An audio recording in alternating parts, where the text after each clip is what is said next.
Hää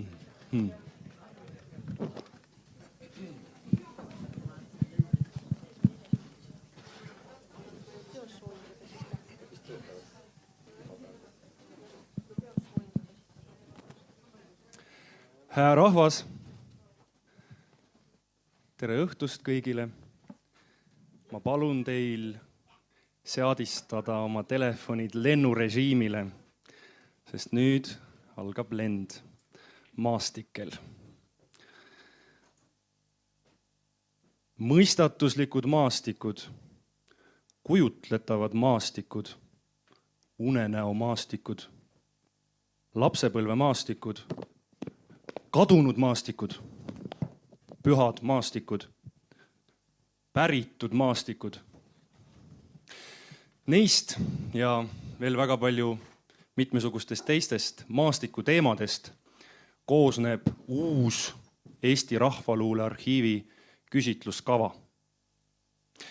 Kui seni kohapärimuse uurijad Eesti Rahvaluule Arhiivis on enam tähelepanu pööranud võib-olla mineviku pärimusele, sellistele traditsioonilistele pärimuspaikadele ja pärimusmaastikele, siis selle küsitluskavaga me toome fookusesse tänase inimese. Tänase maainimese, tänase linnainimese, tänase põliselaniku, tänase sisserändaja, tänase inimese ja tema keskkonnakogemuse. Ja just sellest uuest keskkonnatunnetuse küsitluskavast inspireerudes oleme me täna siia kutsunud Valdur Mikita, Kadri Tüüri ja Mehis Einsaare, kes kõik on inimesed, kes mõtestavad maastikku, kirjutavad maastikust ja oma kirjatööde kaudu ju kuskilt maalt ka loovad maastikku, loovad maastikke, tajuvad maastikke. Nõnda, et oleks väga põnev täna sellest küsitluskavast veidikene niiviisi lähtudes kuuldagi teie maastiku kogemustest ja vaadata, missugune suhe on teil kirjanike uurijatena maastikega meie ümber ja meie sees. Aga enne seda, kui me läheme selle vestlusõhtu juurde, enne seda, kui me läheme konkreetsete teemade juurde, mis meil siin küsitluskavas on, võiksime me natukene võib-olla teha tutvust meie Eesti Rahvaluule Arhiivi kohapärimuse töörühmaga, kes on ju selle küsitluskava loonud. Eesti Rahvaluule Arhiivi kohapärimuse töörühm töötab siinsamas lähedal Kirjandusmuuseumis ja on tegelikult loodud juba võrdlemisi ammu, 1998. aastast võiksime me oma ajalugu arvestada. Meie töörühma looja, kõige staažikam kohapärimuse uurija on Mariann Remmel. Näita ennast, palun. Kõik te peate ennast täna näitama. Nii, tema on Mariann. Ja Marianne kõrval istub Loona Päll. Kui Mariann on taustalt folklorist, siis Loona Päll, meie töörühma kõige noorem liige, on taustalt semiootik. Siin on Loona. Nii, ja Loona on ühtlasi ka selle meie küsitluskava selline põhiline vedaja ja mootor, et tema on ka väga suuresti selle taga, et täna me siin selle teemaga prima vistal oleme. Ja siis on meil meie töörühma raudvara kirjandusteaduse taustaga Valdo Valper. Nii, et see on siis see seltskond, kes selle kava kokku pani. Ja võib-olla mõne sõnaga veel öelda meie tegeviste kohta, siis selle aja jooksul on olnud meil palju arhiivitööd. Meil on seal suur andmebaas, kuhu me oleme koondanud circa 25 000 koha juttu üle Eesti. See töö jätkub, see töö on aja ja ressursi ja rahamahukas, aga me oleme visad, me jätkame sisestamist kihelkondade kaupa, seal, kus meil parasjagu projektid on. Ja seal, kus meil parasjagu välitööd on, me oleme käinud uuringutel näiteks Ruuge kihelkonnas, Urvaste kihelkonnas, Juuru kihelkonnas, Muhu kihelkonnas ja nõnda edasi. Ja meie viimased välitööprojektid on olnud näiteks rahvusparkide mälumaastike projekt, millest on valminud ka tore kaardirakendus, et me käisime pärimust kogumas Matsalu rahvuspargis ja Vilsandi rahvuspargis. Et välitööd, et andmebaas, need on olulised aspektid meie elus, aga ka publikatsioonid. Nende välitööde tulemusena valmib raamatuid, valmib artikleid, loodetavasti ka tulevikus. Ja lisaks selle niisugusele sellise klassikalisele kohapärimuse uurija igapäevaelule, kogumisele, arhiivitööle, publikatsioonide ettevalmistamisele. Me ju oleme ühtaegu ka selle kohapärimuse kogejad. Me oleme samamoodi inimesed, nagu kõik need, keda me ootame sellele küsitluskavale vastuseid andma. Et meil on ka oma maastiku kogemus ja mingis mõttes võiks öelda, et me selle töörühmana oleme nagu sellest kohapärimusest nagu läbi imbunud või. Näiteks see kohapärimus kandub juba meie unenägudesse. Või kui me laseme endast läbi neid tekste sadade ja sadade kaupa, siis hakkab sealt midagi kumama, midagi enamat, midagi, mis ei ole otse sealt mustvalgelt loetav, midagi, mis tuleb nagu aastate pikkuse kogemusega. Ja ma mõtlengi, et kuidas seda meie vestlusringi alustada, et võib-olla just selle koha pealt, et mis meid maastiku või keskkonnaga tegeldes nagu kõige rohkem võlub või mis meid nagu selle teema juurde toonud on. Et lisaks sellistele klassikalisematele teaduslikele huvidele, analüüsile, sellise analüüsi mõnule, teaduse mõnule, mida iga valdkonnaga tegelemine endaga kaasas kannab, on seal kohapärimuses mõndagi, mis jääb võib-olla väljapoole teaduse, tavateaduse raame. Minule näiteks meeldib väga tegeleda vaimolenditega. Meil on Eestis palju pärimust loodusvaimudest. Meil on palju pärimust sellest, mismoodi on inimeste teadvus muutunud, avardunud looduse või keskkonnaga kokku puutudes, pärimuse kaudu seda loodust tajudes. Et need teemad on näiteks mulle isiklikult kuidagi olulised. Ka laiemalt usund ja maastik, et praegu Eestis on üha olulisem meil looduslike pühapaikade teema. Meie pühapaigad on suuresti uurimata. Meil on väga palju tööd veel, et me neid paremini tundma õpiksime. Ja minu enda taust, mina olen ka ju kohapärimuse töörühma liige, ma unustasin enda ära. Et minu taust on ajalugu ja arheoloogia.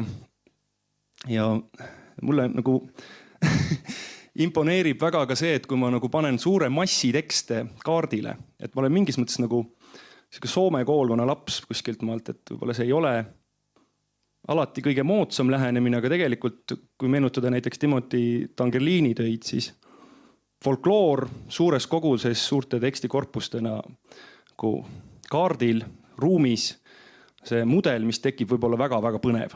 Nii et kui sinna tuua veel ka selline mineviku kontekst ja ütleme teiste arheoloogiliste muististe kontekst juurde, siis need seosed on väga huvitavad. See on ka üks osa, mis mind nagu hoiab selle teema juures.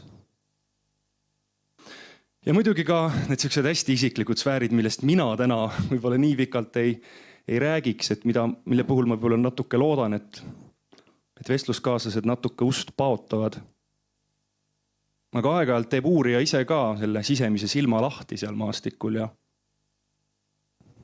korraga on pilt värvilisem, avaram, kirkam, põnevam, kummalisem, ootamatum, kui lihtsalt nagu argi tasandilt vaadates. Ja ühel hetkel maastikuga suhestudes ka see teaduse taustaga uurija nagu avastab, et ta uurib midagi iseenda sees. Midagi, mis on tema päris osa. Ta uurib iseennast. Aga et mitte võib-olla liiga pikalt rääkida ja mitte võib-olla ainult oma kogemustest rääkida, võib-olla siis teekski selle juturingi lahti selle koha pealt, et küsiks teilt, et mis siis on teid toonud maastiku teemade juurde või keskkonnakirjanduse juurde? Äkki te natuke avaksite, mis hoiab teid nende teemade juures, mis on see võlu teie jaoks? Et laseme siis järjest.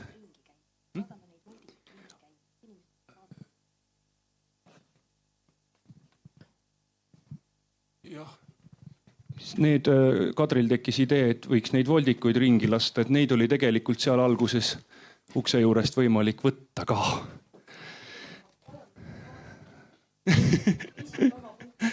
Väga vahva. Laseme siis jutu järje käima. No tore, ma püüan siis sellele suurele küsimusele vastata, et no minu meelest see alguspunkt on nagu üsna lihtne, et selleks võiks olla näiteks intuitsioon. Ja mul on vist lapsepõlvest peale olnud selline tunne, et üks omadus, mis Eesti inimesi kuidagi seob, mis on selline sõnastamata ja määratlemata asi, on mingisugune nagu erakordne nagu paigensensitiivsus. Ja minu meelest on see üks võib-olla sellise Eesti kultuuri selliseid nagu nähtamatuid või sõnastamatuid telgi. Ja võib-olla see läheb kusagile sinnamaani välja, et võib-olla 19. sajandil, kui üldse pärimust hakati üles kirjutama, siis kehtis mingisugune selline herderlik sõnastamatu atomaarsuse printsiip. Et ühesõnaga väga kerge oli nagu salvestada, eks ole, sellist nagu vana sõna mõistatust, võib-olla mingisugust muistendit. Samas, kui sa võtad mingisuguse teise sellise nagu määratlemata nähtuse, näiteks nagu metsas käimine, siis seda ongi nagu hirmus raske nagu kinni püüda, et see kuidagi vajub sealt sõelast läbi ja pihku ei jää nagu ette nagu mitte midagi. Ja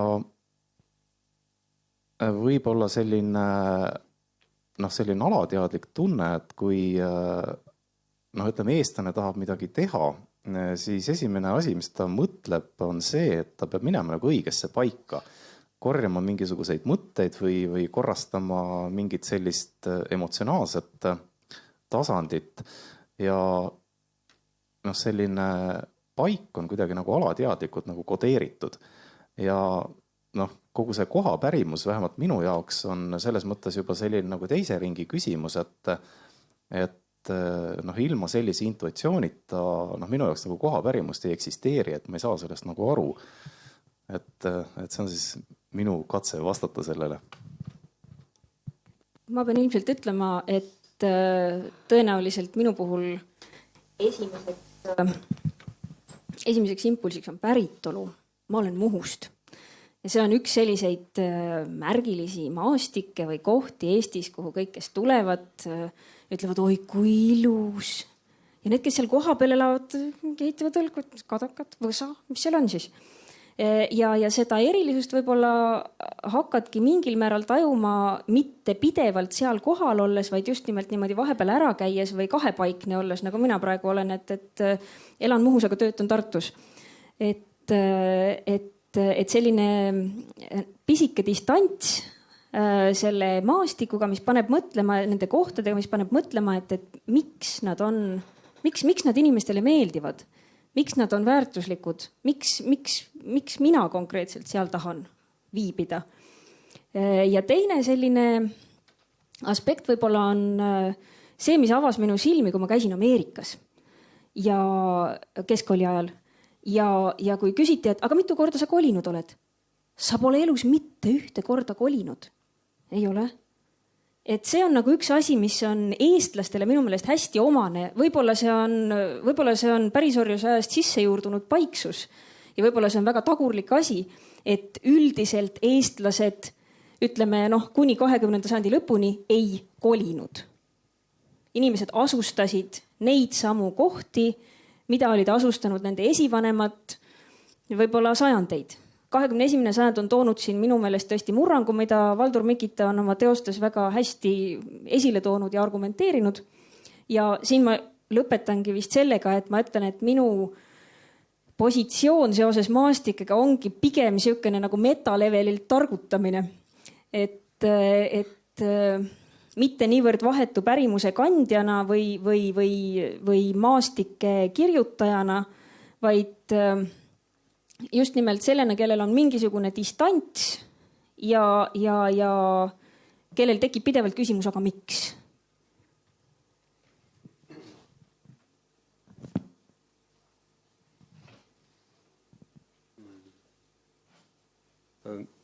Minu jaoks on maastik dialoog. Et kui maastik mind kõnetab ja mina kõnetan maastikku, siis ühtlasi see annab ka jõudu. Ja siis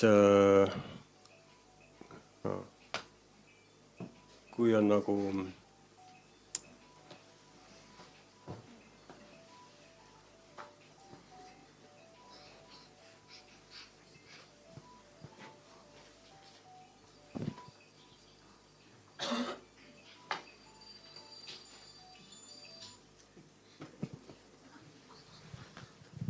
ja kui on nagu jõud, siis on ka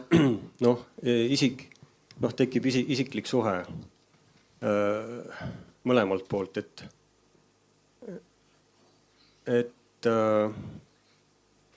maastikus käies tähendab, on veel mingi silm tekib, on see mingi maagiline kolmas silm, aga ma arvan, et see on hästi loomulik, looduslik kolmas silm ja kolmas kõrv, et ütleme, kui ma lähen maastikku, siis silm pungub, vaatab täiesti vahetu neutraalne silm minu läbi maastikku ja mul on tunne, et see on nagu loomulik ringlus, et maastik vaatab läbi minu siis iseennast. Ja see annab nagu... Võiksite mikrofoni sisse rääkida? Aha, siis on kosta. Nüüd? Otsast? Selge. Ja siis tekib selline loomulik ringlus ja see on üks osa minu identiteedist ja läbi maastiku käies alati naasen ka iseenda juurde, ehk siis saan tugevamaks ja saan tagasi isikliku jõu. Aitäh. Kui Valdur ütles, et koha pärimus on tegelikult justkui teise ringi teema või nagu järgmine sfäär või teine sfäär inimese ja keskkonna suhetes, siis võib-olla lähekski siis selle teise sfääri juurde alustuseks näiteks. Et meil on siin küsitluskavas selline teema nagu päritud maastikud. Ehk siis see on just see komponent meie maastiku või keskkonna suhtes või keskkonna tajus, mis on nagu kultuuriliselt determineeritud või mis tuleb nagu kollektiivsest mälust, pärimusest. Et võib-olla vaataks natukene alustuseks seda sfääri ja küsiks seda just nagu niipidi, et millised kohajutud või milline pärimusmaastik on teile isiklikult kõigile lähedane või äkki teil tuleb meelde mainida mõnda paika, pärimuspaika, mis on selline nii-öelda klassikaline pärimuspaik, mis on seotud sellise vana pärimusega teie enda isiklikust ruumist? Esimene asi, mis mul meelde tuleb, on küll selline tõesti mitte klassikaline, aga see on selline nagu lapsepõlve mälestus, et mäletan seda, et ma vist veel koolis ei käinud, olin kuskil 6-7 aastane. Ja siis me käisime emaga aeg-ajalt Jõhvikal, seal Võrtsjärve ääres Õhne ja Võrtsjärve vahel on pressitud selline arumetsasoo. Ja siis ma mäletan, kuidas ema niimoodi rituaalselt alati ütles, näitas niimoodi käega üle soo, et seal elab kirjanik Nikolai Baturin. Ja see oli minu ilmselt esimene kohtumine sellise nagu Eesti kirjandusega. Mul oligi Baturin raamatud kodus, aga lapse jaoks olid need nii õudsad, et ma ei suutnud neid lugeda. Kaanepildid olid ka koledad.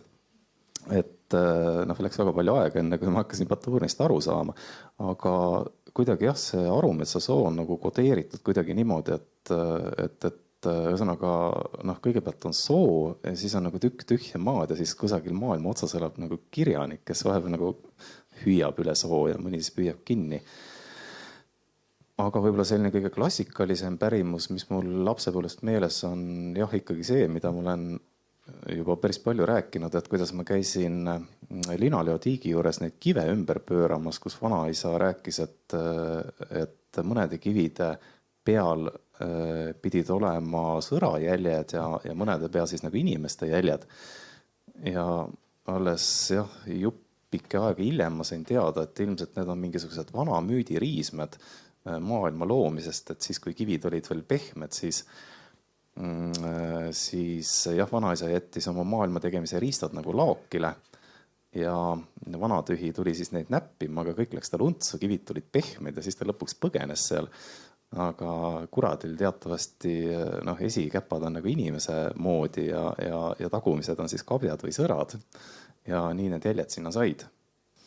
Aga jah, mina neid kive ei leidnud, et pean veel otsima.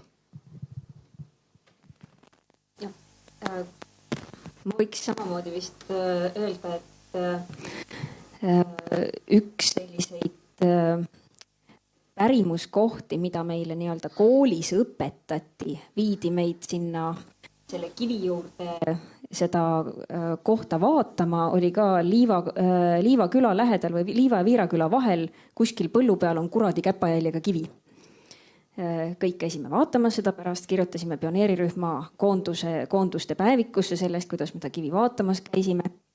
Et see oli nagu selline esimene selline teadlik õpetus sellest, et pärimuspaik, millel on oma müüt, oma lugu. Aga üks teine koht, mis mulle on vist ka läbi aegade hästi oluline olnud, on Muhu Katariina kiriku aed ja kõik need kihistused, mis seal selles kohas on, et need on nagu järjest tulevad ja kuidagi väga loomulikult, et neid ei pea nagu kuskilt esile kiskuma, et see on keskaegne kirik siis, mis on ilmselt ehitatud kunagisele sellisele hiie kohale või igal juhul sellisele kõrgemale künkale üsna täpselt keset Muhu saart. Seal on kirikuaeda maetud, seal on viikingiaegseid hauaplaate, rõngasriste. Seal on, sel ajal kui mina koolis käisin, oli tegelikult kehalise kasvatuse õpetajal mõte, et äkki võiks sinna kirikusse spordisaali teha. Spordisaali ei tehtud, aga me jooksime kehalise tundides ümber kiriku. Ja kehalise õpetaja siis innustas meid sellega, et kes jookseb 9 tiiru ümber kiriku ja siis läheb sinna altari... Äkki vahetate mikrofoni ära? Altari seina nurka, et siis kuuleb sinna sisse müüritud tütarlapse hingeldamist või hingamist või ohkamist või oigamist. Ma arvan, et see oli tema poolt välja mõeldud legend või ütleme, et legendi tüüp kui selline müüditüüp on ju olemas, aga lihtsalt, et tema nagu kinnistas selle kiriku külge. Loomulikult peale 9 tiiru jooksmist ilmselt kuuleb ühte ja teist. Lisaks sellele on seal kirikuaias 44. aasta Suure Isamaasõja lahingute vennashaud. Ja see oli ka selline oluline koht, sellepärast, et meil toimusid pioneerikoondused vennasaua juures. Ja me olime ka pioneeriks võtmisel, me olime rivistatud näoga kiriku seina poole. Et siis nagu need sõjaveteranid, kes meile kaelarätte kaela sidusid, nemad olid seljaga kiriku poole. Aga meie ikkagi nagu saluteerisime kiriku põhjaseinale. Et see on nagu selline lugu, mida ka ütleme, turistidele meeldib kuulata kirikuaias. See on siuke tore asi, et palju kihistusi ja viimane kihistus, mis nüüd aktualiseerus sel talvel, on siis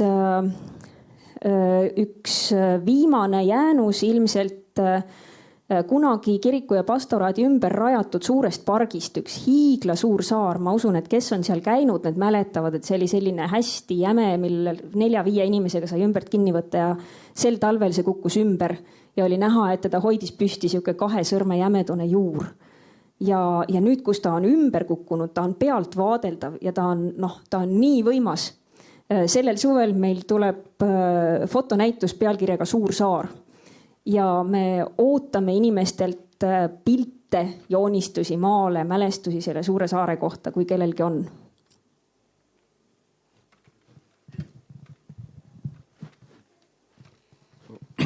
ma jätkaks siis ka kirikuga seoses.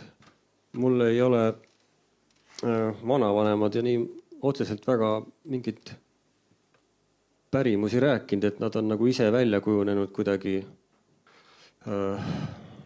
sellises keskkonnas ja kultuuriliselt, et maal, kuna ma olen 1,5-aastaselt Luteri usku ristitud, aga mitte väga pagar kirikus käia olnud, siis mingis lapseeas, vist veidi enne teismeiga, tekkis selline kummaline vajadus käia kiriku juures öösiti kuskil südaöö paiku. Et see mitte matkarada, vaid jalutuskäigurada viis suviti sealt mööda ja siis vaatasin alati kiriku lukuaugust sisse.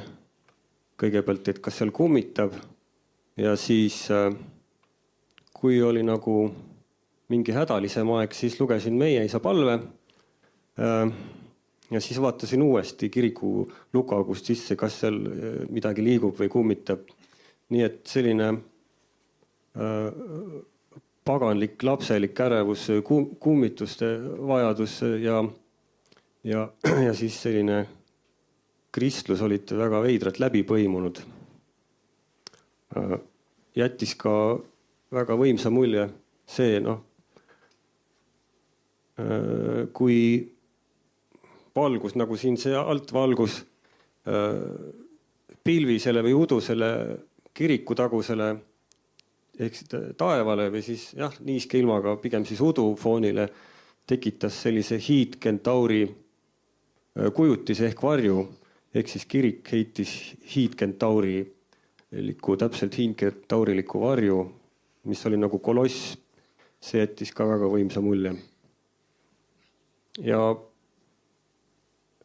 ikkagi need kujunesid kuidagi olevikuliselt välja, et metsas maal oli tantsuplats täielikult ümmargune ja ainult samblaga kaetud ja ma olin täiesti kindel, et see on loomade tantsuplats ja võib-olla see oli seotud sellega, et üks väheseid laule, mis ma teadsin, oli see Mutijoonu pidu ja siis ma seostasin kindlasti seda selle peopaigaga ja käisin ka seda just videvikus millegi pärast vaatamas. Võib-olla videvikus sellepärast, et siis kontuurid inimese mikro- ja makrokosmose vahelt nagu hajuvad ja kõik saab nagu üheks, et siis olid kõik meeled selles mõttes valla. Ma ei näinud seal loomi tantsimas, aga see tunne oli väga autentne, et nad on siin kindlasti kas käinud või tulemas. Jah. Aitäh. See küsimus teie isiklikest pärimuspaikadest juhtis meid täiesti sujuvalt ja kuidagi loomulikult lapsepõlve juurde. Kõik te läksite oma lapsepõlve ja noorusaja juurde. See on huvitav tegelikult, et see nii on. Et need pärimuspaigad, hästi olulised pärimuspaigad on meie lapsepõlves. Aga ma mõtlen nüüd, et meil siin küsitluskavas on ka lapsepõlve teema, et võib-olla läheks nagu veel sügavamale või läheks nagu sinna, kus see maastik või ruum hakkab üldse moodustuma inimese tajus. Et kas teil on nagu võimalik meenutada, et kus on need ruumid või kus on need tundmused või millised need ruumid on või millised need tundmused on, mis on hästi varase lapsepõlvega seotud. Et mina näiteks ise võin öelda, et mu varane lapsepõlv oli mu vanaisa talus Mahtras ja see on mind hästi sügavalt mõjutanud ja see käib mul siiamaani kaasas, ehkki mul on nüüd oma talu küll samas kihelkonnas, aga mitte enam samas külas ja samas kohas. Ja ma näen seda vanaisa talu ja selle ümbruse maastiku kogu aeg unes ja ma tunnen, et see vanaisa talu keskkond, et sealsed loomad, linnud, putukad, kogu see olemine seal on justkui kodeerinud kogu minu hilisema keskkonnataju.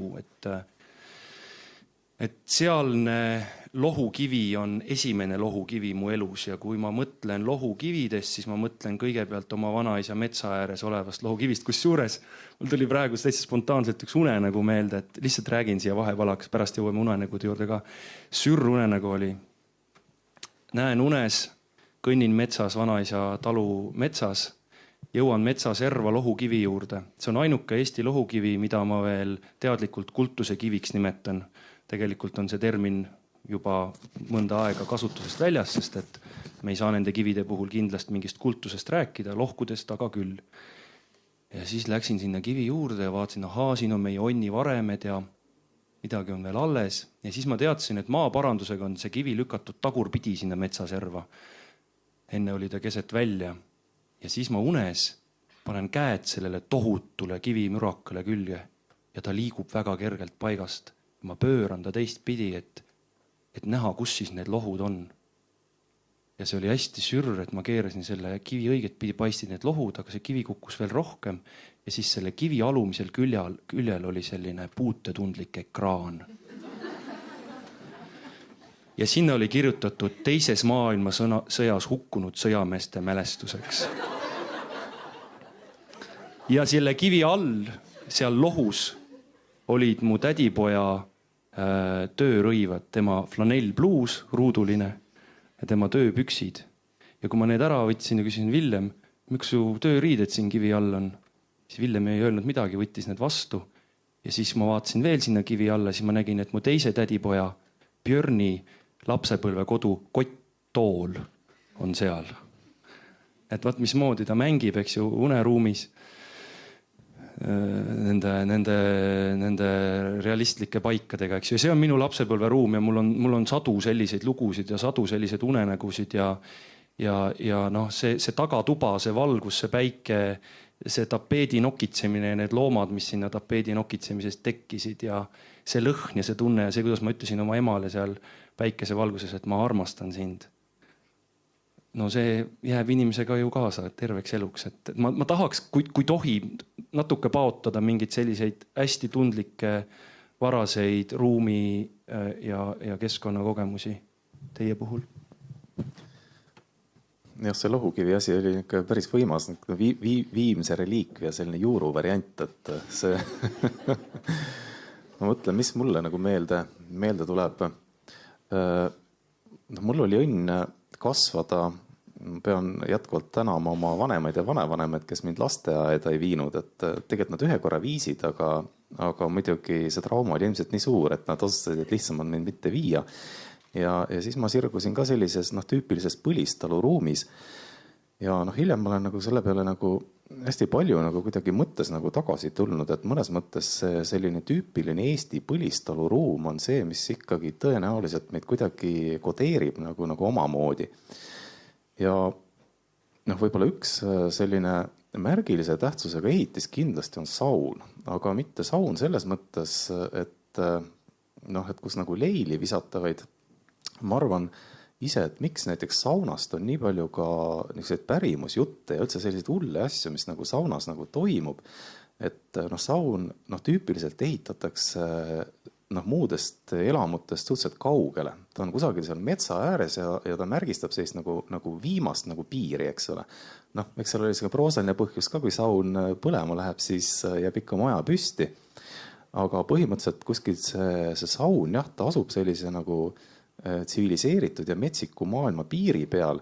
Ja ma mäletan lapsena ka, et see suitsu sauna tagune piir oli mingisugune selline hull koht, kus tuli selliseid hulle mõtteid ka.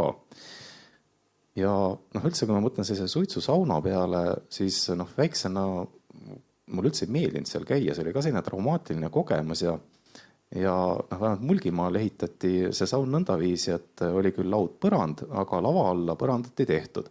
Ja siis sellest pisikest aknast tuli ikkagi piisavalt palju valgust, et seal hakkasid kasvama sellised pikad valged risoomid, kartuliidud, eks ole, mis on sellised natuke tontlikud ja ma ei tahtnud sauna sellepärast minna, et ma vihkasin neid valgeid idusid. Ja nüüd eelmisel aastal käisin Kalevikulli suvekodus ja juhuslikult see sauna juures tuli see lugu mulle meelde ja ma rääkisin talle ja Kalevi nagu võpatas korra ja ütles, et aga minul oli täpselt samamoodi. Ja siis me nagu saime aru, et see eestlase alateadus on tõesti selline veider, et vähemalt 2 inimest, kes on kartnud selliseid idusid ja ma olen täiesti veendunud, et siin saalis on neid tegelikult palju, aga ma ei hakka küsima, kes veel on kartnud. Jah, selline lugu oli.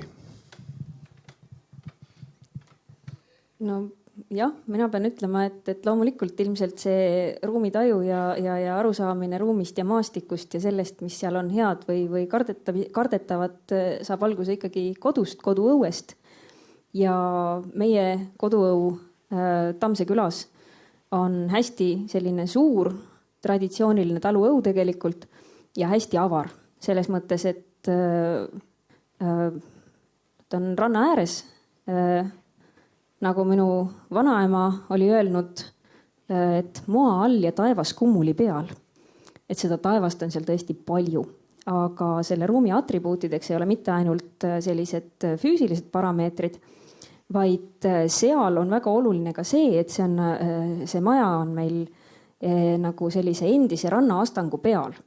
Ja seal puhub enam-vähem alati tuul ja sinna kostab alati ära merekohin.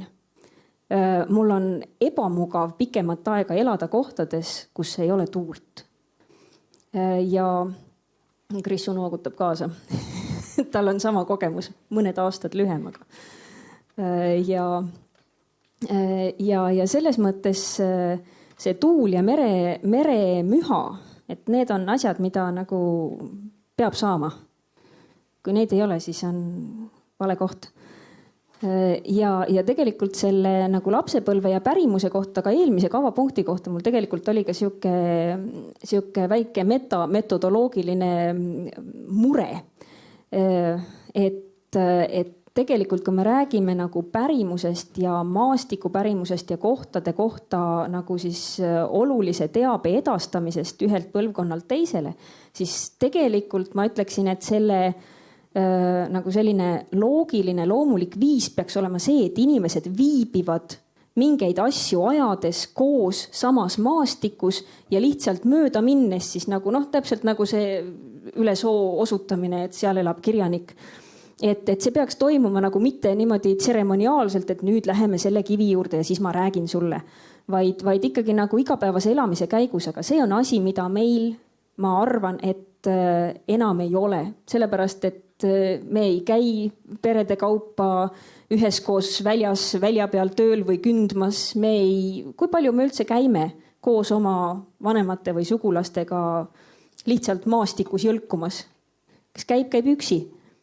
Ja see teave tuleb, kui tuleb, siis ta tuleb vahendatuna. Näiteks nüüd minu praegune naabrimees rääkis, kuidas tema vanaema enne surma on kirjutanud ruudulisse kaustikusse info selle kohta, kus asuvad olulised kivid. Poiss oli liiga väike, oli selge, et talle pole mõtet rääkida, talle jäi meelde, aga nüüd see 20 aasta tagune ruuduline kaustik on siis see, millega see minuvanune mees käib mööda Karjaaru ja otsib neid kive. Et see pärimus tuleb kuidagi läbi, aga ta tuleb natuke lünklikult, et see on midagi, mida tuleb ilmselt arvesse võtta. Ma võin öelda, et mul on sellest kahju, aga me ei saa seda enam tagasi.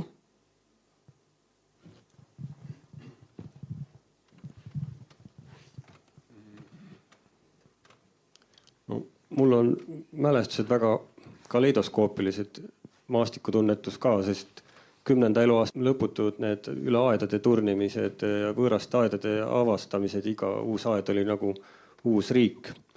Siis teisalt sai käidud Hiiumaal tädi juures, siis jäi see Hiiumaa igatsus muidugi kohe sisse, et 6-7 aastaselt sai käidud, hiljem enam mitte. Ja siis oli vanaema talu Taageperas. Ja sealt just mõni hetk tagasi meenus, et tädipojaga suviti jätsime liivakasti mängu pooleli, kui sõitsid Valga poolt Pärnu poole, siis sõjaväe sõjaväemasinad, Katjuša kandjad ja soomusautod, et noh, okupatsiooni aeg ja nii edasi, aga meie jaoks oli see püha üritus, et siis lugesime alati kokku, palju neid Vene Nõukogude sõjaautosid seal sõidab ja kui saime mingi rekordi, vist oli mingi 57, siis olime täielikus ekstaasis, et nii palju neid ei olnud kunagi sõitnud ja terve päev õhtuni olime väga õnnelikud. Et need mütoloogilised tajud on hoopis teistmoodi. Tollal olid lapsena ja seetõttu on mul ka, no kuna sai käidud Nõukogude karjaks, siis sai oldud, et siis olid need suurfarmid 90 lehma, kinni jäi lahti ja võtta ja karjamaale ajada. Et need kaalukojad ja kõik need on üks osa sellest mütoloogilisest maastikust ja isegi need külades, need Hruštšovkad. Et kui ma nendest mööda sõidan, siis mul on alati heldimus ja ma kõnnin väga hea meelega tühjades Nõukogude aegsetes farmides, mida paljud vihkavad ja ütlevad, et need tuleks maha lammutada. Et see kõik on vist väga individuaalne. Ja ikkagi see patoloogiline igatsus nagu Lääne-Eesti järele, nüüdseks ma olen aru saanud, juba ammu, aga ikkagi kui 3 esivanemat on Lääne-Eestist, tollal ma seda ei teadvustanud, siis ikkagi vist mingi geenidega seotud on ka see, et vajadus lageduse järele, selliste nõmmede järele, kus on kadakad, nii et ma isegi unes nägin tihti otse teed läbi Pärnu metsa Hiiumaale, kus sai jalgsi minna. Ja see oli korduv unenägu.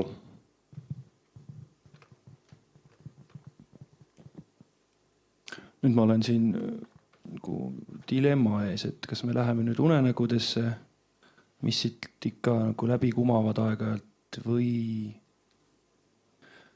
sobivalt sellesse festivali, kirjandusfestivali konteksti võib-olla läheks maastikest kirjutamise juurde, keskkonnakirjanduse juurde. Mis me teeme? Mis te arvate? Teeme nii nagu moderaator ütleb. Teeme nii, et lähme siis ikkagi praegu kirjanduse juurde. Räägime unenägudest siis edaspidi, loodame jõuda. Ma mõtlesin, et kuidas ma formuleerin seda küsimust inimestele, kes kirjutavad maastikest, kes väljendavad keskkonnakogemust või keskkonnamõtet läbi kirjaliku teksti, et mis siin küsida on. Et võib-olla on küsida seda, et mis siis eristab inimest, kes kogeb ruumi, me kõik kogeme ruumi, me kõik kogeme maastikku, me kõik näeme und, meil on oma sisekosmos, meil on meid ümbritsevad sfäärid, aga mis siis eristab seda inimest, kes kirjutab sellest inimesest, kes ei kirjuta või mida see inimene teeb, et see kogemus, mis ei ole veel tekst, saab tekstiks. Kuidas see käib?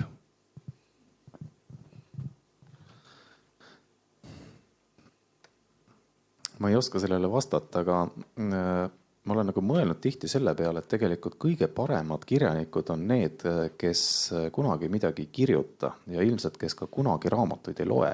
Vaata, kirjanike häda on see, et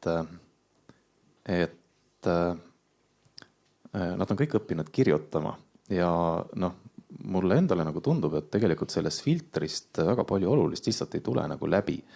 Ja ma arvan, et seda on tegelikult kõik inimesed kogenud, et ka täna, kui minna neid pärimuse riismeid koguma, siis tõesti, kui sa satud mingi sellise koduloo huvilise otsa, siis tõenäoliselt sealt sa väga palju midagi välja ei pigista. Aga just nagu me siin üleeile rääkisime, et kui sa satud kusagile juhuslikult sinna sooserva inimese juurde, kelle juurde ka keegi ei viita, eks ole, et sealt teinekord tõesti sa kuuled mingeid hulle asju. Ja mulle meenub, ma natukene uurisin seda ühte Kalevipöö autorit Johan Laagost, kuna ta on ka peaaegu nagu Koduküla mees, siis see materjal, mis ta Kreutzwaldile saatis, ta oli maamõõtja Tarvastu vallas ja noh, tema kirjavahetus on säilunud, mis ta Õpetatud Eesti Seltsiga tegi ja seal on noh, ta selline nagu lihtne skeem mustvalgel, mis ta siis välja toob, et mida kaugemale ta läheb sellest Tarvastu kiriku tornist, seda hullemaks need lood nagu muutuvad.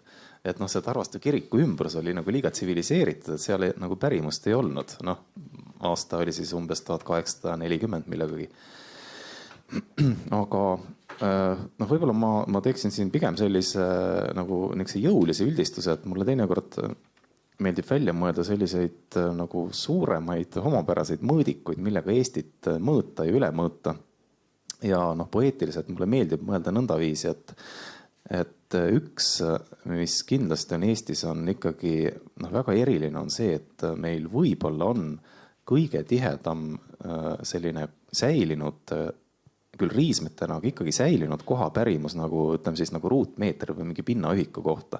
Ja noh, see on ikkagi selline noh, absoluutne nagu maailmarekord. Et noh, omamoodi see väike laelatu puisniit, eks ole, et ja noh, see on nagu tähtis, et selles mõttes noh, praegu on tõesti see ajahetk, et noh, me võime ju ennast kutsuda nagu põlisrahvaks, aga tõenäoliselt on meil elus viimane põlvkond põliselanikke, ehk siis neid inimesi, kes on sündinud ühes paigas ja kui eluring neil otsa saab, siis maetakse sinna samma nagu külakalmistule, et noh, täiesti selge, et nendega kaob ära ka mingisugune oluline kiht seda kohapärimust.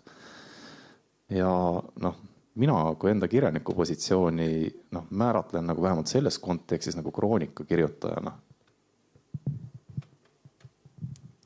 Mina pean siis ilmselt ütlema, et mina saan rääkida kirjanduse uurija positsioonilt, kelle esimene selline uurimishuvi on looduskirjandus ehk siis otseselt looduses tehtud tähelepanekute ja isiklike kogemuste põhjal kirjutatud esseistlikud tekstid või dokumentaalproosa.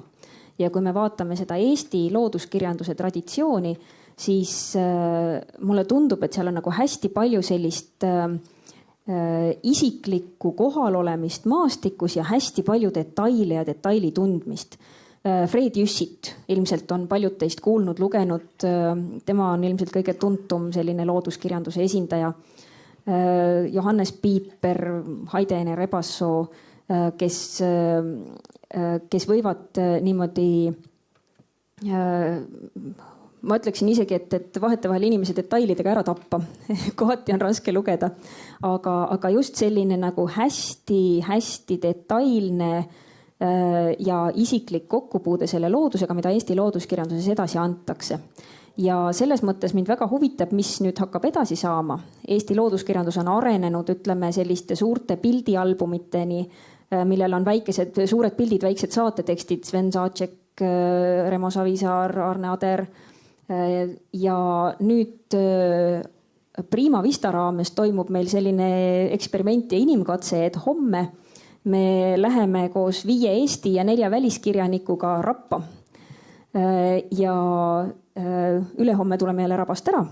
Ja selle eesmärgiks on siis, et kõik need kirjanikud oma kogemuse põhjal kirjutaksid ka mingisuguse väikese tüki looduskirjandust. Ja need me paneme siis Prima Vista kodulehel üles. Nii et jälgige. Homme kell 1 olete kõik oodatud ära saatma pidulikult kirjanike Rappa. Ja siis ma veel ütleksin võib-olla selliselt uurija positsioonilt, et mulle väga meeldib see töö, mida teeb praegu uurijana Evelyn Fridolin, kes on ka minu meelest olnud nii maastike töörühmas tegelenud arheoloogiliste muististe joonistamisega ja kirjandusteadlasena siis uurib maastike kujutamist kirjanduses ja kirjanduskriitikas ja sellest, kuidas nii kirjanikud kui kirjanduskriitikud vormivad mingisuguseid maastikke meie arusaama sellest. Noh, Liivi maastikud, mis on sisuliselt võib vist laialt üldistades öelda, et Tuglase loodud. Et see on hästi huvitav teema ja selles mõttes kindlasti saab öelda, et mitte ainult maastik ei mõjuta seda, kuidas me sellest kirjutame, vaid ka see, kuidas inimesed kirjutavad või kirjeldavad, mõjutab seda maastikku, mõjutab seda, kuidas me sellest mõtleme, mõjutab ka seda, mis seal maastikus reaalselt on, mida me seal tähele paneme, mida me väärtustame, missugused kohad ja objektid sinna püstitatakse või luuakse. Et see tegelikult sellel sõnal ja tekstil on tohutu jõud. et seda tuleb lihtsalt natuke rohkem tähele panna.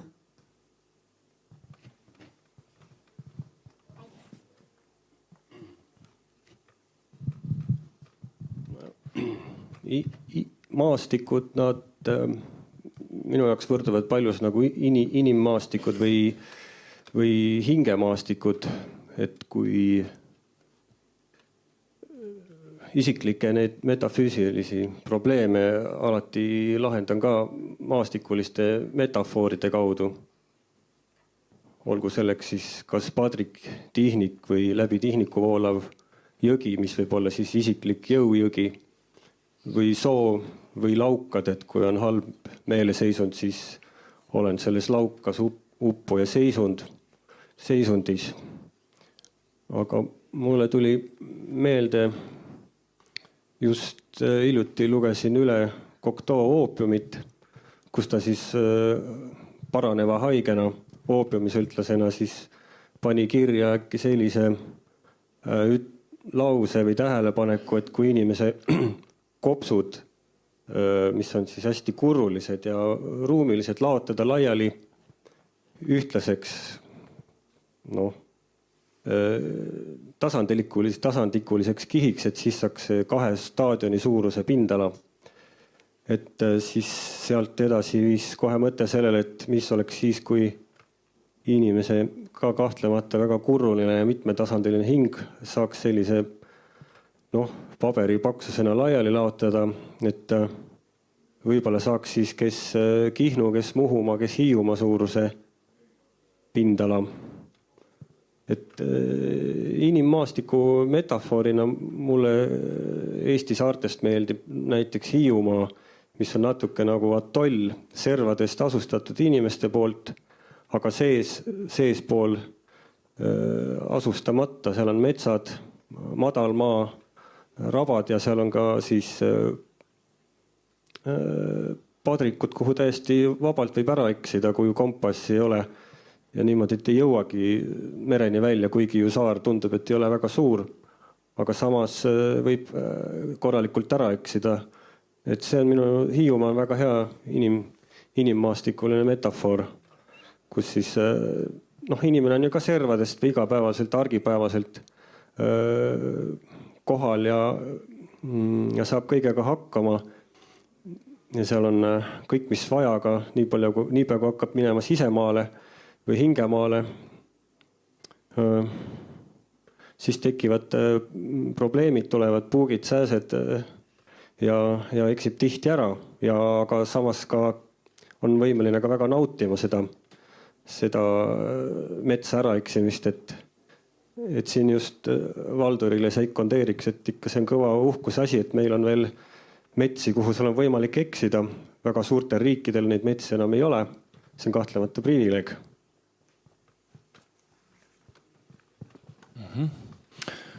Aitäh.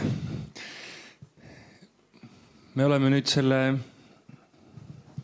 inimese ja maastike või inimese ja keskkonna teema niimoodi mõnusasti soojaks rääkinud, juba üht-teist avanud, et äkki oleks selline paslik moment, kus pakuks võimaluse küsimusteks auditooriumist, et kellel oleks siin vestlusringis osalejatele mõni küsimus esitada. Ma ei tea, kas ma ulataksin selle mikrofoni ka kuhugi või kui kellelgi oleks küsimust, võib käega märku anda.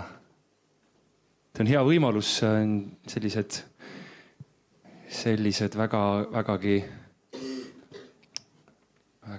väärt inimesed on täna meie ees. Või äkki meil töörühmast kellelgi on tekkinud mõni mõte siin või küsimus? Ei ole?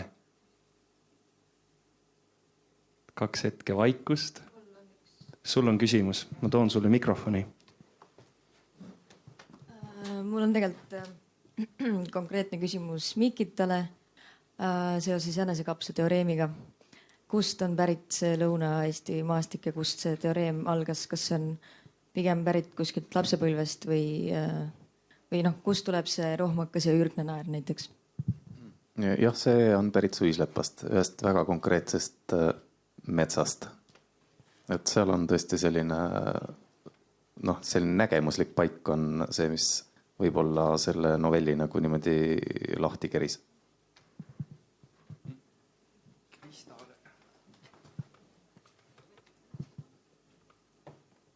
Minul on küsimus hoopis Risto Järvele.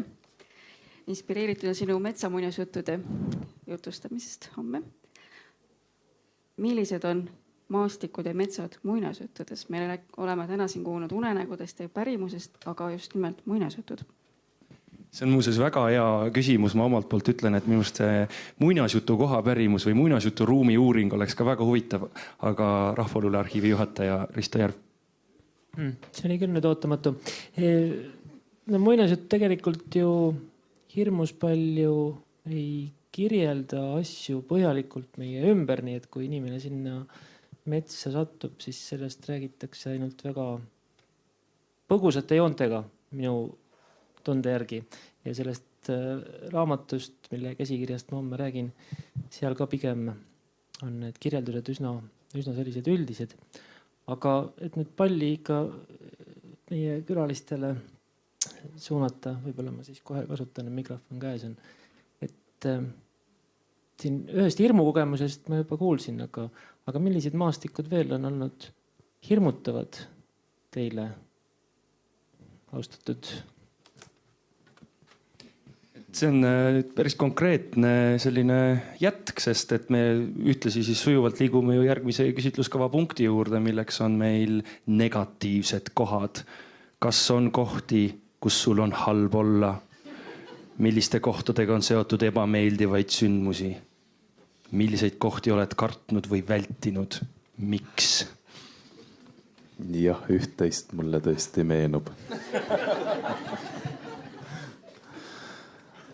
See on selline hea konksuga küsimus, et ma pean tunnistama, et mul ei ole lapsepõlvest selliseid konkreetseid paiku, nii kummaline kui see ka ei ole, mis oleksid kuidagi negatiivsed või hirmutavad nagu iseenesest oma sellise maastikulise olemuse poolest. Küll aga ma kannatasin nii nagu ilmselt väga paljud sellised nagu maalapsed veel kuskil 80-ndatel ja küllap veel hiljemgi mingisuguse kummalise 19. sajandist vanematel edasi pärandatud metslooma hirmu all. Ja eks kui läksime kooli, siis see bussipeatus, kus me bussi ootasime, oli ka siin metsa vahel ja kogu aeg see ema ikka kuidagi kultiveeris seda hirmsat nagu metslooma hirmu. Et seda metslooma nagu üldiselt ei täpsustatud, aga läbi lillede võis nagu lugeda, et tegemist oli ikka hundiga. Ja vanaisal oli ka pajatada paar lugu, mitte küll enda varamust, või mida tema vanaisa rääkis, mis päriselt siis 19. sajandil oli, kuidas ikkagi selle 4 hundi karja eest, milliseid nippe pidi kasutama, et nagu pakku saada, et tüüpiliselt sa pidid mingisuguse kinda sinna viskama, siis nagu see karjajuht hakkab nuusutama ja võidad jälle aega, saad natukene edasi joosta. Ja mulle tuli see meelde, ma lugesin sellest 10 aastat juba möödas, kui ilmus see suurepärane Ilmar Rootsi raamat Tuli susi soovikusta või susi tuli soovikusta, kumb ta nüüd oli. Tuli susi soovikusta, jah. Et ma tõesti nagu soovitan seda lugeda ja seal keskel on selline konkreetsed lood 19. sajandi hundi hirmust ja ma olen mõelnud, et tõesti see on nagu puhas selline hirmu ja õudusjuttude varamu. Et Juhan Jaik, eks ole, kes on meie nagu tondi juttude selline võib-olla sümbol või märk, et ta ei saa nagu ligi lähedalegi ikkagi nendele lugudele, mis tõesti 19. sajandil nagu juhtus, kus oli selline meeletu hundi uputus. Tüüpiline lugu on see, et karjapoiss läheb metsa, siis kuuldakse karjumist ja 3 päeva pärast leitakse tema pea, maks ja üks verine riideräbal. Ja see, kui nüüd nagu lugeda, siis mõnes mõttes, ma ei tea, kas see on tõsi, aga ma olen kuulnud, et nagu selline suuline pärimus kestab umbes 150 aastat. Kui liita nagu 2 vanaema sellist eluiga kokku, et kui vanaema oli pisike, mida ta nagu kuulis oma vanaema käest, siis saad umbes 150 aastat. Ja kusagilt see metslooma hirm on nagu läbi tilkunud. Ja ma tunnistan, et see on esimene asi, mille peale ma mõtlen, et mis minu jaoks on olnud hirmutav, et selline mingisugune ebamäärane metsloom, kes sind varitseb kuskil.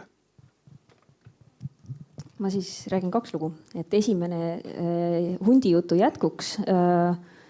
Et Muhus me oleme korraldanud murdelugude kirjutamise võistlusi nüüd 6 aastat ja sealt tuli siis üks sihuke huvitav jutt, mida ilmselt ütleme nii, et ma arvan, et Pedaste mõis kui turismiettevõte ei sooviks ilmselt eriti oma repertuaari võtta.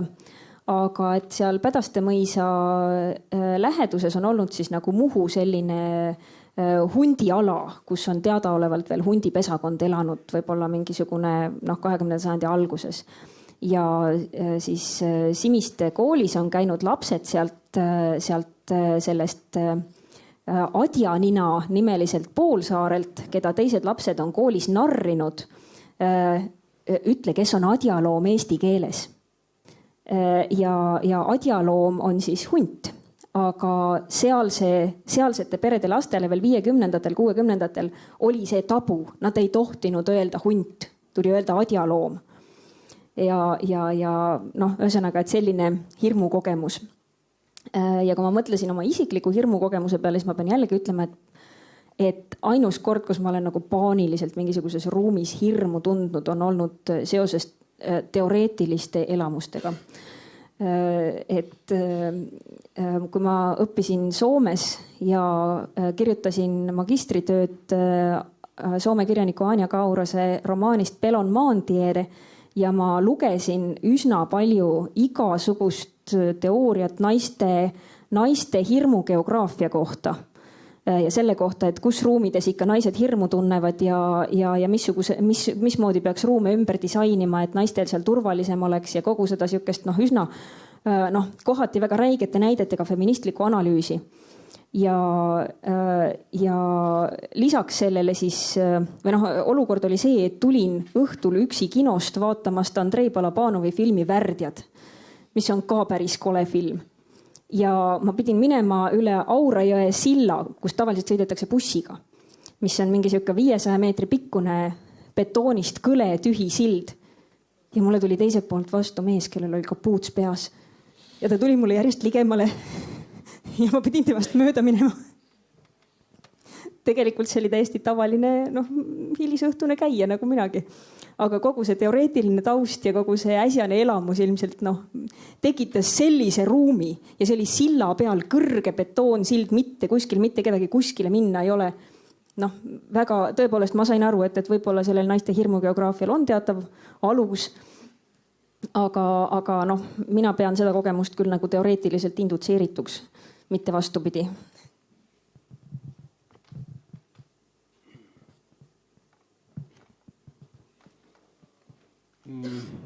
Negatiivseid kohti võib minu meelest olla nii häid negatiivse iseloomuga kui positiivse iseloomuga, et võib-olla need negatiivsed on siis ikkagi otseselt ei meenu, aga unenäo painajatena.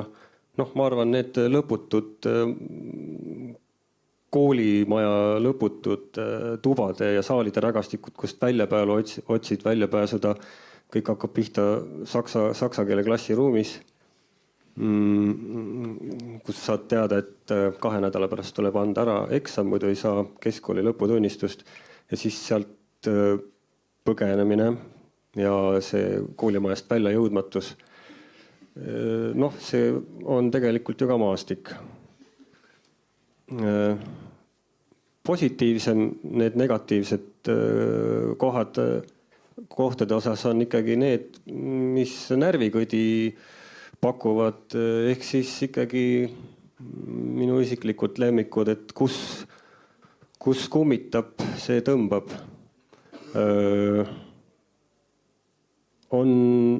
Aga see on ka jällegi tagantjärgi alles ilmnes, et seal oli midagi Hanikatsi maja, kus siis kummipaadiga sõudes Juka Käärmaniga ööbisime. Tol hetkel ei teadnud, et seal kummitab ja et seal kummitab üks naine, kes naisi kimbuta, aga mehi küll. Ja et kui siis mees magab sängis, siis öösel ta tunneb, et keegi nügib teda ja tõukab vastu seina. ja on väga vihane. Mina ärkasin seal üles, nägin ühte kuju seismas ja ma arvasin muidugi, et Jukal on uni ära läinud ja ta millegipärast seisab või passib seal akna alla. Ma imestasin just, et mis ta minu poole passib, miks ta siis aknast välja ei vaata, et seal on nagu ju, olid veel nagu, seal oleks veel midagi näha olnud. Aga siis alles hiljem sai teada nendest asjadest, mis seal sünnivad.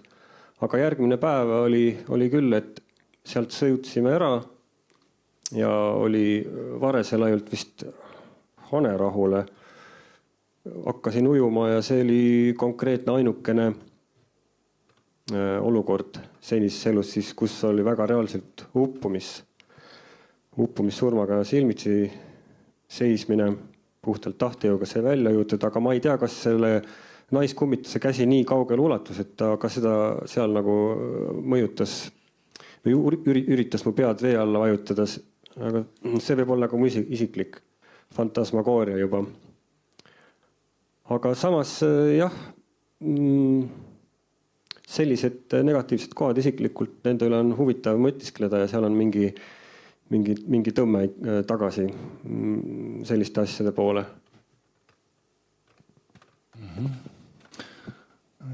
Terve kaskaad selliseid oma negatiivseid kohajutte tuli vähe, aga ma siiski hoiaks meie aega praegu kokku ja võib-olla veel nüüd iga kord, kui ma nüüd edasi sõna annan, ma kõigepealt küsin, et kui küsimusi on, siis andke kohe märku siin nendel hetkedel, kus me uuele ringile liigume. On küsimus? Ei? Ei noh, palun.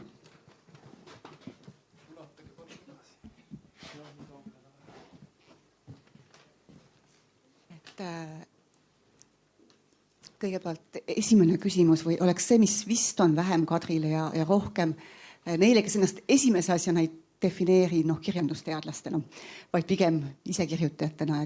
Te räägite siin praegult suhetest oma maastikega, aga milline peaks olema lugeja suhe teie maastikega?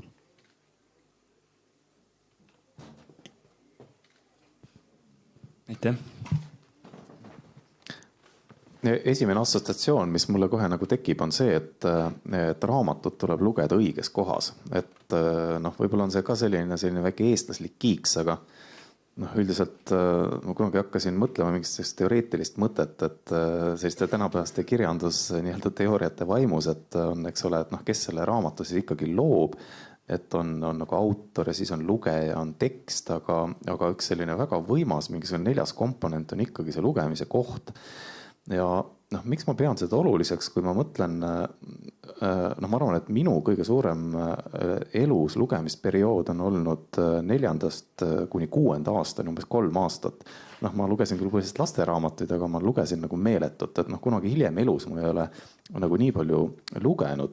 Ja kui ma nüüd tagantjärgi mõtlen, siis mis mul nagu meelde on jäänud, on ikkagi need lugemise kohad, et kuidagi see raamat on läinud nagu maastikule ja sealt nagu maastikust või sealt kohast nagu imbunud siis kuidagi tagasi. Ja see ma arvan, kuidagi toimib kusagil mingisuguse seljaaju tasandil, et kõik, kes on mingis kontosid teinud, siis tavaliselt küsitakse mingisugune selline nagu küsimus, et kui sa selle passwordi ära unustad, et sa saaksid pärast sinna kontole ligi.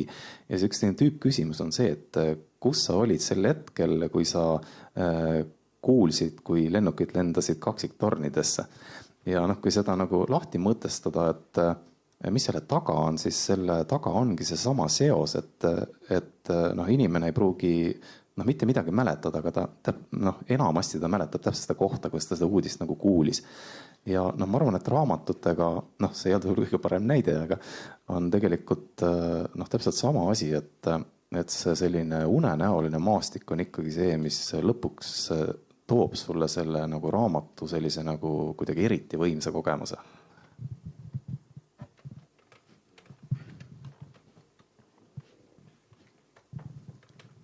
Seal on, ma arvan, et seal on ikkagi natuke ühest küljest see vahetu vastuvõtmine ja siis ka võib-olla usu küsimus. et lugeja läheneb barjäärivabalt ja kui ta sellesse ja siis see rütm ja stiil muidugi, mille kaudu seda maastikku kirjeldatakse, et see on sarnane natuke võib-olla muusikaga, et siis kas lugeja läheb sellise rütmi ja kirjeldusprotsessiga kaasa või ei lähe, ja kui ta läheb, siis ma arvan küll, et kirjanik ikkagi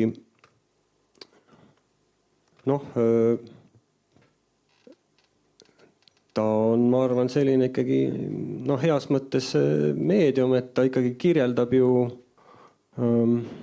laseb ja siis enda kaudu läbi selle, nagu ma enne ütlesin, et mingi silm minus vaatab maastikku ja et siis maastik vaatab minu kaudu iseennast. Et see on mingi mõte lisandus siia veel, aga see enam ei meenu. Et jah. Siis ma ütlen vahepeal selle mõtte, mis mulle tuli. Et jah, ma ei saa rääkida omast kogemusest, aga üks selline näide Eesti looduskirjandusest on Edgar Kase raamat Tee vaikusesse, mis kirjeldab siis ühte sellist eraldatud rabasaart ja seal olevat maja ja seda, missuguseid looduskogemusi seal siis see autor saab, näeb hunte näiteks. Ja selle tulemus oli siis see, et see rabasaar ja see maja muutusid 80ndatel matkajate seas nii populaarseks, et see nagu külastajate tulv lihtsalt hävitas selle paiga. Et lihtsalt maja ei pidanud vastu, maastik ei pidanud vastu. Ilmselt Loona teab sellest täpsemalt. Et liiga intensiivselt ka ei maksa lugejatena suhestuda, ma ütlen. Aitäh. Ma vaatan kella ja näen, et meil tegelikult on aega veel üht küsitluskava teemat puudutada ja ma mõtlen, et siin on mitu korda käinud nagu läbi unenägude teema, et vaataks teda siis hästi nagu otse ka või vaataks sinna nagu konkreetsemalt sisse. Et kui me töörühmaga seda küsitluskava koostasime, siis algselt oli nii, et iga töörühma liige kirjutas oma küsimustiku ja siis Loona oli see vapper, kes siis hakkas sünteesima. Ja mina kirjutasin oma küsitluskavasse umbes poole jagu nendest küsimustest, mis ma kirjutasin, olid mul unenägudest. Ja unenäomaastikest ja sellest, mis inimesega toimub unenäomaastikus ja mismoodi seal inimene teadvele tuleb ja mida inimene seal teha saab ja nõnda edasi ja missugune on siis unenäomaastiku suhe selle nõnda öelda päris maastikuga, ehkki see päris ei pruugi ka nii öelda päris olla, et võib-olla see on ka unenägu, kus me praegu siin istume. Et vaataks korra sinna ka, et see on üks oluline teema ja kui me siin Valdur Mikitaga kohtusime paar päeva tagasi, siis sa ütlesid, et ohoo, näed, unenäo küsimus on ka sees, et see on küll hästi. Et siin ta on sees. Ja enda kohta ma ütlen natuke vihjamisi seda, et see on ikkagi väga, väga hämmastav ja samas väga nagu lõbus. Et minu unenäod on hästi tugevalt seotud mu erialaga, et ma näen väga tihti arheoloogilisi unenägusid, kus ma kaevan lahti midagi, leian midagi ja väga tihti on mu mentor, mu õppejõud Heiki Valk mu kõrval ja ta seisab kuskil natuke eemal. Ja kui mul tekib kahtlus millegi osas, siis ma alati küsin ja Heiki on alati olemas. Või siis need imelised, kummalised arheoloogilised unenäod, kus järsku hakkab nagu vallanduma või paiskuma midagi. Et näiteks ma kõnnin üle sellise kevadise kumera välja, mis on niiviisi küntud ja aestatud, selline lõokesed lendavad. Ja siis ma kõnnin ja ma vaatan niiviisi jalge ette. See on siin kevadisel ajal enne kevadtööde algust arheoloogidel selline põhiline tegevus, et kõnnitakse põllul ja vaadatakse jalge ette. Ja siis ma järsku märkan seal üht kivikirvest. See on tohutu suur kivikirves, see on 0,5 meetri pikkune, võimas selline neoliitiline või varapronksiaegne kivikirves. varreauguga. Ja sellest tundest, sellest leiutundest ja sellest puudutusest, kui ma seda päikese käes soojaks tõmbunud kivikirvest puudutan, sellest paiskub tohutu jõud ja mu keha tõuseb õhku ja ma lendan selle kivikirve väega läbi maastiku. Ma näen ruume, näen keskkondi, näen talusid ja külasid ja nõnda edasi, et see lendamise kogemus unes on ikka üks väga võimas asi, aga nagu huvitav on see, et kuidas ta käivitub, et näiteks see kivikirves käivitas minu jaoks unes selle, et noh, ka tegelikult väga pärimuslik, et kivikirveid on peetud ju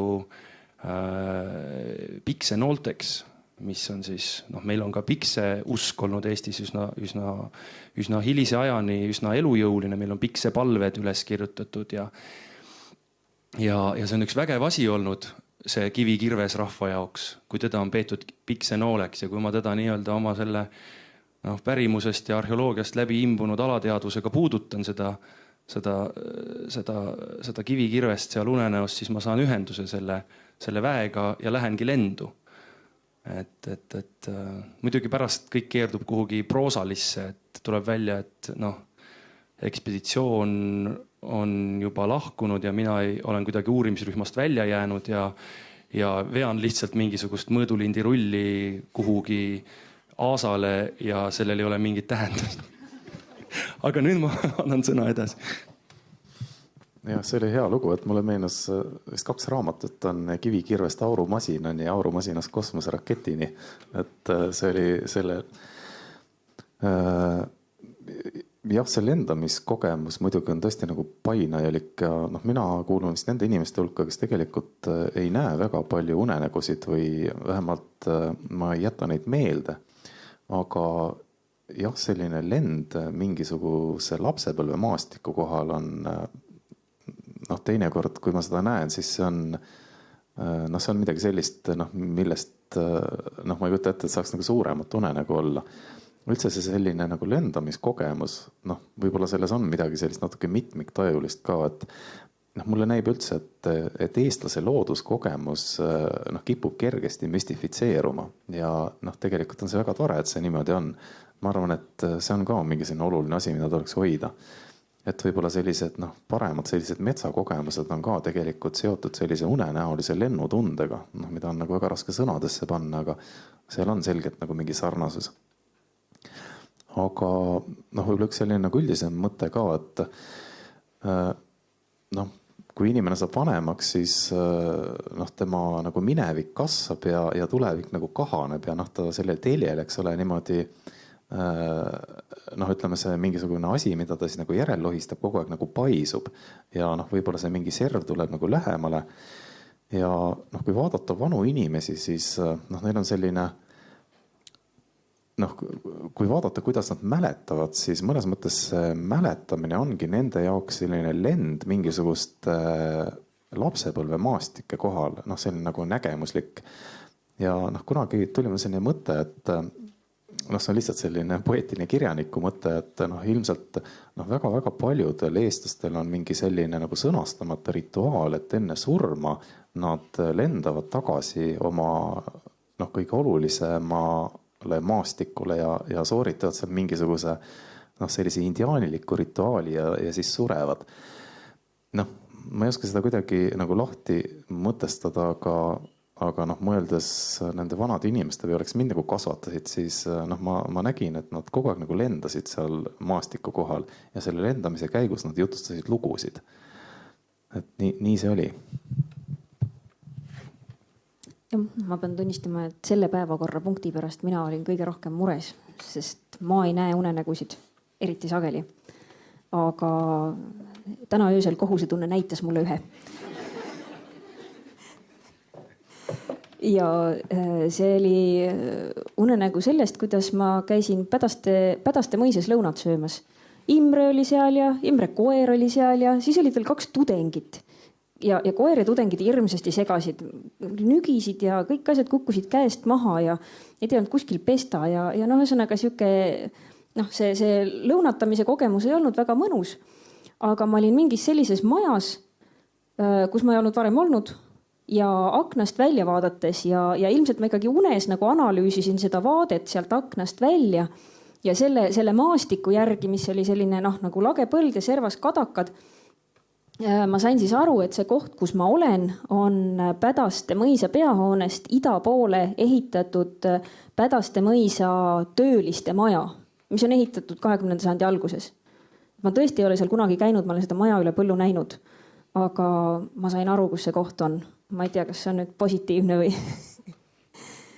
aga lisaks veel tegelikult unenäo maastike kohta või selliste maastike kohta, mis ei jäta jälge või kus on raske seda jälge niimoodi nagu tabada, mis mul kõigi eelmiste punktide puhul on kuidagi jäänud ütlemata, aga Mariann tuletas seda meelde, et üks hästi oluline koht sellest koha pärimusest on tegelikult nagu mere ja veega seotud, vee ja veekogudega seotud pärimus, kus väga raske on osutada enamasti mingit kindlat kohta, et vaat siin juhtus. Et seda ma olen ise nagu kogenud, kui me oleme uurinud liikumisteid saartelt laidudele. Siin oli see üks laiule mineku jutt. Et see, mis toimub sellel teekonnal, et kuidas seda kirjeldada või kuidas seda kasutada või kuidas sellest moodustada allikmaterjal ja kuidas seda formaliseerida. Kuidas formaliseerida teiste inimeste kogemusi või näiteks seda, et kui öeldakse, et need kalamehed, need ju orienteerusid maastikumärkide järgi või selline rahvapärane ütlus, et otsib oma mõrra kohta eilse pilvenuka järgi, et kuhu sai mõrd sisse pandud. Et kõik sellised, et ma tahan öelda, et ka reaalses elus on palju selliseid püüdmatuid või lõpuni püüdmatuid maastikukogemusi, kohakogemusi.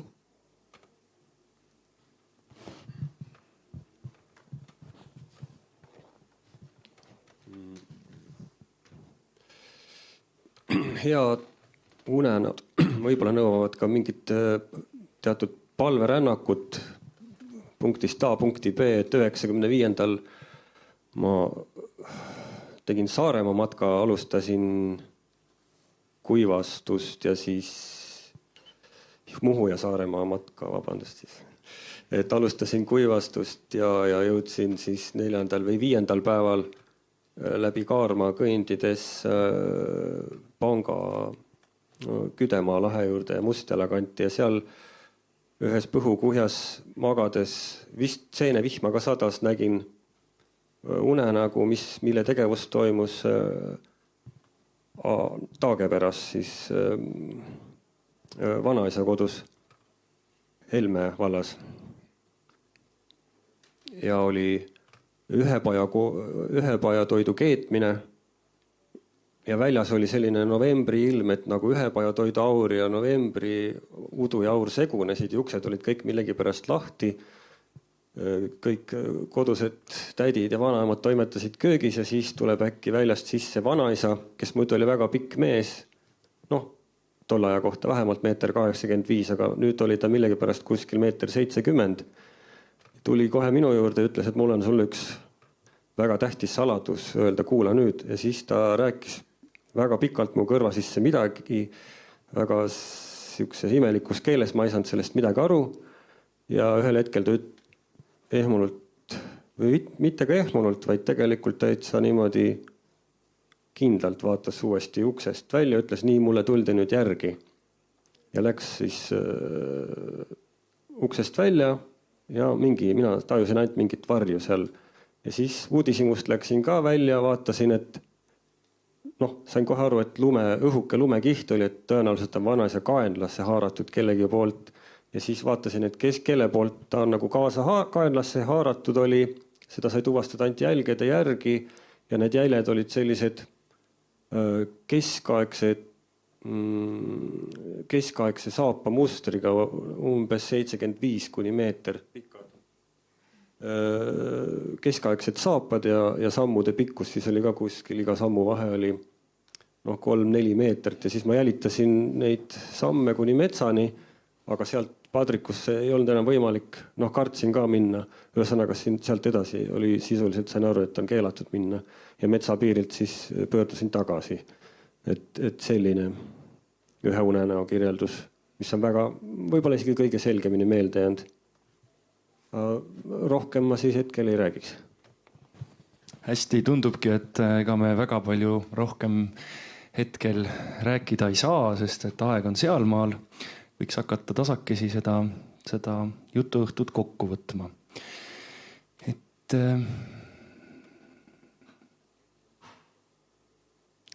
mis oleks, kui te ütleksite mõne sõna nüüd selle meie küsitluskava kohta, kuidas see tundub teile, kuidas need teemad teile tunduvad ja kuidas teile tundub see mõte niiviisi suure sellise üle-eestilise, võiks nimetada isegi kogumisvõistluse kaudu korjata infot meie inimeste praeguse, tänapäevase keskkonnakogemuse kohta?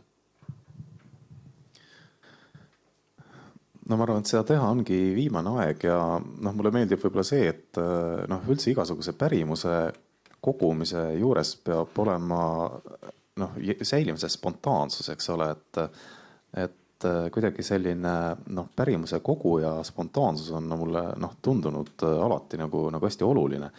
Ma ei tea, kas see on õige või mitte, aga ma olen jõudnud oma mõtetes selle järelduseni ka, et miks Eestis on nii palju pärimust. Mitte seetõttu, et meil on palju pärimust, vaid seetõttu, et me kogu aeg kogume seda ja selle kogumise käigus see pärimus on elus. See on üks sellise pärimuse elustamise viise kõige paremas mõttes. Ja seda ei tohi ära unustada, et selles mõttes ma usun seda ka, et pärimust on kogutakse praegu, kogutakse ka tulevikus teatud sellised jõumeetodil, et tuleb suruda vana ema või vanaisa vastu seina ja ühesõnaga sealt tuleb pärimust, et nii tulebki teha. Jah, ma võib-olla ütleks seda, et tõepoolest, et kui ma seda küsitluskava esimest korda vaatasin internetist Krati kogumismooduli kaudu, et siis mulle tundus ka, et et mis küsimused, negatiivsed kohad, unenäomaastikud, mis pärimus, kuidas see on nii individuaalne. Aga samas jah, ma näen, et see on et mida rohkem ma seda olen vaadanud ja nüüd ka selle üle mõelnud, siis mulle tundub, et see on ikkagi väga sidus ja väga loogiline selline küsimuste kompleks. Ja isegi kui me võib-olla kõiki neid andmeid, mis me siit saame, ei saa kohe või kuidagimoodi, et võib-olla ei ole kohe mingeid häid tööriistu, millega neid analüüsida või kvantifitseerida, siis paratamatult muuseumitöötaja, arhiivitöötaja on teatud määral hiromant. Sellepärast, et sellises positsioonis tuleb koguda seda, mis meie praeguste teadmiste kohaselt on minevikku vaadates oluline, aga samal ajal me peame ka kuidagimoodi uskuma sellesse, et tulevikus see on kuidagi relevantne või see aitab neid, kes tulevikus selle materjaliga hakkavad tegelema. Ja selle konkreetse kava puhul ma tõesti usun, et siin on sellist materjali, mis selliseid küsimusi, mis toovad meile sellist materjali, mis on tuleviku materjal, millega osatakse tulevikus teha palju rohkem kui see, mida me võib-olla praegu ette kujutame. Et ma arvan, et see on väga äge.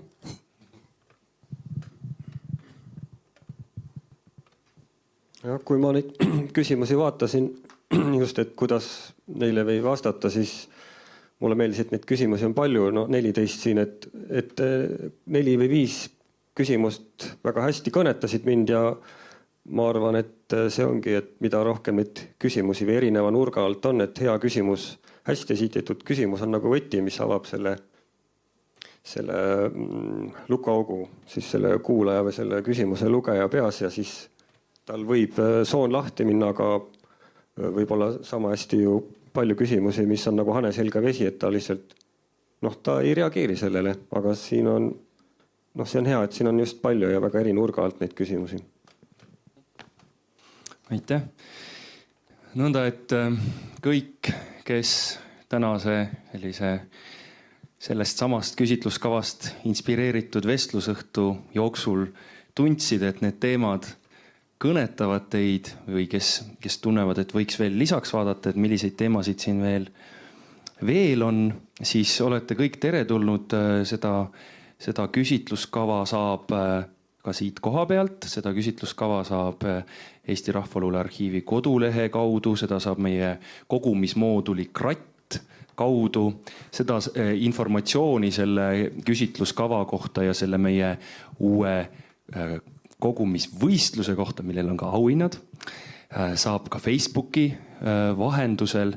Nõnda, et kui interneti kasutajad, kes te siin ilmselt kõik enamjaolt olete, väga hea ligipääs on meie küsitluskavale. Aga et see tähendabki seda, et kõik te ise olete teretulnud vastama nendele ja nagu Mehis ütleski, et mõned küsimused siin kõnetavad nagu rohkem ja täpsemalt, siis ongi nii, et keegi ei ole kohustatud ju vastama kõigile nagu küsimustele. Võib välja valida ennast enam kõnetanud punktid ja panna nende kohta midagi kirja, mis teis on, mis teis oleks väärt avamist, jäädvustamist. Ja võib-olla tulevikus, kui meil see materjal on kogunenud, siis võib-olla ka publitseerimist mingisuguses kogumikus, kus me hakkame seda kaasaegset tänapäevase inimese maastikukogemuse tekstikorpust analüüsima. Ja ma olen kindel, et kui me kogume tänase inimese maastikukogemust, siis seal hulgas me kogume ka pärimuslikku maastikukogemust, seda traditsioonilist, seda vana, sest me oleme kõik, nii nagu me oleme ruumilised olendid, oleme me ka ajalised olendid, eks ju, et meie tänane kogemus on mingil moel kuskilt maalt alati nii kultuuriliselt kui ka ajaliselt nagu determineeritud. Et see tähendab, et kõik noored inimesed on teretulnud vastama oma tänapäevaste värskete kogemustega, kus võib-olla see kultuuriline ja vana komponent on väiksem, aga samas kõik olete teretulnud seda küsimuskava jagama ka oma vanadele sugulastele, tuttavatele, kes võiksid ka täitsa seda lihtsalt kirja panna ja ka Rahvaluule Arhiivi saata Vanemuise tänavale. Et informatsioon selle kohta, kuidas seda küsimustikku täita ja kuhu vastuseid saata, on kõik kättesaadav ka siit sellelt voldikult ja ka interneti kaudu. Ma olen väga tänulik meie tänastele külalistele, kes aitasid meil avada erinevaid maastikega seotud teemasid ja teeme neile ühe suure tänuliku aplausi. Aitäh!